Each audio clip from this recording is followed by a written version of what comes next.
China کے جو وزیر اعظم آ رہے ہیں، کہا یہ جا رہا ہے کہ جی تقریباً سی پیک کے حوالے سے کئی پروجیکٹس پہ جو آلریڈی انویسٹمنٹ ہے اس کی پروگریس اور مزید اس کے اوپر کام کرنے کے لیے، مزید سرمایہ کاری کرنے کے لیے چین کے پرائم منسٹر یہاں آئیں گے اور کئی اہم ترین معاہدے جو ہیں وہ سامنے آئیں گے۔ تو چینی وفد بھی آ رہا ہے، رشین پرائم منسٹر بھی آ رہا ہے، یقیناً ان کی بھی پاکستان میں انٹرسٹ ہے انویسٹمنٹ کا، اور وہ کہہ بھی چکے ہیں پہلے بھی کہ ہم پاکستان میں انویسٹمنٹ کے خواہاں ہیں۔ اور پاکستان کا تیل کے حوالے سے آپ کو پتہ ہے کہ رشیا پہلے بھی آفر کر چکا تھا کہ جی ان کا تیل کا جو آپ کا ہے وہ ایز کمپیئر ٹو دوسرے سستا ہے، پاکستان اس کو ڈیل بھی کر چکا تھا۔ اب کویت اور یو اے ای یہ بھی 10-10 بلین ڈالر کی انویسٹمنٹ پاکستان میں کرنا چاہتے ہیں، اور اس سلسلے میں وہ عنقریب ایک وزٹ کرنے والے ہیں۔ تو اس کے علاوہ آذربائیجان کے بھی کچھ لوگ آنے والے ہیں، ٹرکش بھی کچھ لوگ آنے والے ہیں، ایران کے صدر آ کے جا چکے تھے جو کہ تقریباً انہوں نے اپنی دو طرفہ تجارت کو بڑھانے کے لیے 10 بلین کی بات کی تھی۔ تو پاکستان میں اسپیشل انویسٹمنٹ فیسیلیٹیشن کونسلز پہ ٹرسٹ کیا ہے بیرونی سرمایہ کاروں نے، اور بہت سے ممالک اب پاکستان میں انویسٹمنٹ کرنے کے لیے آ رہے ہیں، کیونکہ ان کو ایک ٹرسٹ جو ڈیفیسٹ تھا، یعنی ٹرسٹ کی کمی تھی، وہ ختم ہوئی ہے اسپیشل انویسٹمنٹ فیسیلیٹیشن کونسلز کے ذریعے۔ جب ان کو یہ پتہ چلا ہے کہ ساری مانیٹرنگ چیئر آرمی چیف اور ان کی پوری ٹیم اور وزیر اعظم اور ان کی پوری ٹیم کر رہی ہے، اور اس میں سارے اہم ترین ادارے بیٹھے ہوئے ہیں، اور کوئی چیز اس میں پرابلم کریٹر نہیں ہے، جو پرابلم سالورز ہر طریقے سے سالو کیا جائے گا، کہیں کرپشن اور ان چیزوں کو انوالومنٹ دور دور کی نہیں ہے، جب یہ لوگ بیٹھ کر یہ سارے معاملات کو مینج کرنے جا رہے ہیں۔ تو پاکستان کی معیشت الحمدللہ اب اس کو تقویت ملنا شروع ہوئی ہے۔ اب یہ کریڈٹ آپ موجودہ حکومت کو دیں نہ دیں، لیکن اسپیشل انویسٹمنٹ فیسیلیٹیشن کونسلز کو دیجیے، جس میں آرمی کی پوری ٹیم کام کر رہی ہے اور حکومت کی بھی ٹیم کر رہی ہے، اور یقیناً اتحادی اس میں اپنا رول ادا کر رہے ہیں۔ ایک اتحادی صرف تحریک انصاف اس موقع پہ عدم استحکام کے لیے مختلف طریقہ کار کر رہے ہیں، جن میں آپ نے دیکھا کہ وہ مسلسل 4-5 دن سے ڈی چوک پہ آنا چاہ رہے تھے۔ میں اس پہ بھی نہیں جانا چاہتا تفصیلاً، بس یہ بتانا چاہتا ہوں کہ ملک کی دیگر تمام سیاسی جماعتیں اس بات پہ متفق ہیں کہ پاکستان کی معیشت کو بہتر کیا جائے، اور یہ اب انڈیویجول کوئی منسٹر یا کوئی ادارے کا سربراہ یا وزیر اعظم براہ راست خود نہیں کر رہے ہیں، جو ماضی میں ہوا جس کی وجہ سے بڑی کرپشنز ہوئی، سرمایہ کار بھاگ گئے، کیونکہ بہت ساری پریشانیاں سامنے آئی۔ لیکن اب اسپیشل انویسٹمنٹ فیسیلیٹیشن کے ذریعے انویسٹمنٹ فیسیلیٹیشن کونسلز کے ذریعے اب یہ کام ہو رہا ہے، اور مانیٹرنگ بھی ہو رہی ہے، اور جو بیرونی سرمایہ کار، اندرونی سرمایہ کاروں سے بھی آرمی چیف کی ملاقات ہوئی تھی، انہوں نے دو ٹوک کہا ہے کہ جی آپ کام کریں، اور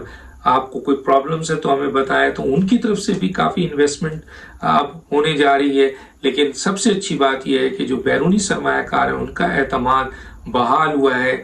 اور وہ بحال ہوا ہے اسپیشل انویسٹمنٹ فیسیلیٹیشن کونسل پہ، جس کی بنیاد پر اب یہ سرمایہ کاری آپ کو نظر آئے گی، اور ظاہر ہے یہ سرمایہ کاری جب ہوگی مائنز، منرلز، اٹننگ، آئی ٹی، سیاحت، ای پاکستان، ان تمام چیزوں میں، توانائی، پیٹرولیم پہ، تو اس کا نتیجہ یہ ہوگا کہ وہ رزلٹس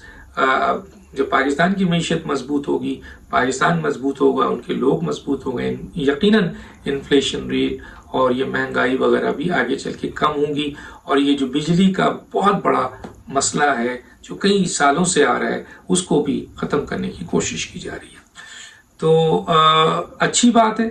یہ باتیں آ رہی ہیں، پاکستان کا بھلا ہے، ہم سب کو سپورٹ کرنا چاہیے، اور اس میں پرسنل اختلافات بھی ہو سکتے ہیں، سیاسی اختلافات بھی ہو سکتے ہیں، لیکن نیشنل انٹرسٹ پہ اگر کوئی کام ہو رہا ہے اور نظر بھی آ رہا ہے تو اس کو اپریشیٹ کرنا چاہیے۔ ڈاکٹر دانش کو یاد دیجیے، اللہ حافظ۔